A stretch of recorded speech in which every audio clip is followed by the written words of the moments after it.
বিদ্যাকূট পূর্ব সরকারি প্রাথমিক বিদ্যালয়ের শতবর্ষ পূর্তির রেজিস্ট্রেশন কার্যক্রমের উদ্বোধন।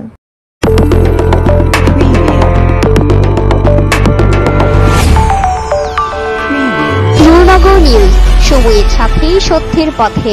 ব্রাহ্মণবাড়িয়ার নবীনগর উপজেলার বিদ্যাকূট পূর্ব সরকারি প্রাথমিক বিদ্যালয়ের শতবর্ষ পূর্তি উৎসবের রেজিস্ট্রেশন কার্যক্রমের শুভ উদ্বোধন করা হয়েছে।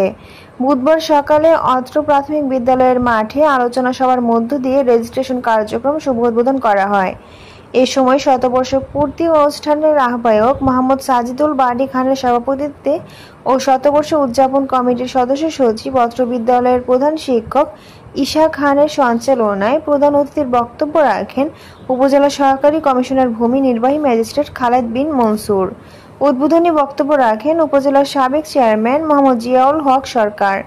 বিশেষ অতিথির বক্তব্য রাখেন সুর সম্রাট উস্তাদ আলাউদ্দিন খাঁ ডিগ্রি কলেজের সাবেক অধ্যক্ষ সিরাজুল ইসলাম, ঢাকা মোহাম্মদপুর কেন্দ্রীয় বিশ্ববিদ্যালয় কলেজের অধ্যক্ষ মোহাম্মদ আসাদুর রহমান, বিদ্যাকূট অমর ভৌমিক উচ্চ বিদ্যালয়ের সভাপতি অ্যাডভোকেট মোজাম্মেল হক জালাল, বিদ্যাকূট ইউনিয়ন পরিষদের সাবেক chairman Mohammad Enamul Haque VP Enam, বিদ্যাকূট union BNP সভাপতি মোহাম্মদ আলী আহমেদ, আব্দুর রাজ্জাক খোক, মোহাম্মদ আবু তাহের মেম্বার, মোহাম্মদ শামসুল হক সর্দার, মোহাম্মদ আবু হানিফ সর্দার, সিরাজুল ইসলাম ইজন ও প্রমুখ। আলোচনা সভা পূর্বে একটি র্যালি বের করে বাজারের প্রধান সড়ক প্রদক্ষিণ শেষে র্যালিটি অত্র বিদ্যালয়ে এসে শেষ করেন।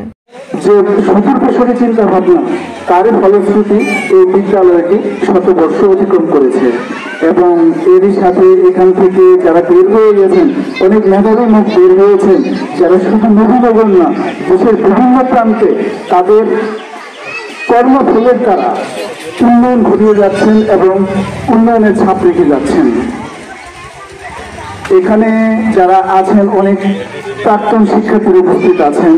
আসলে আমি নিজেও তো কোনো একটি স্কুলের প্রাক্তন শিক্ষার্থী, আমি অনুভব করতে পারি যে এই প্রাইমারি স্কুলের দিনগুলো আমাদের শোনা ছড়া দিন, এই দিনগুলো আমাদের হৃদয়ে গাথা। আমরা এখনো স্মৃতি হাত ধরলে সেই দিনগুলোর কথা ভাবতে পারবো না, সেই শিক্ষকদের কথা। আমাদের সময় তো পেটের বাইরে ছিল, এখন হয়তো নেই।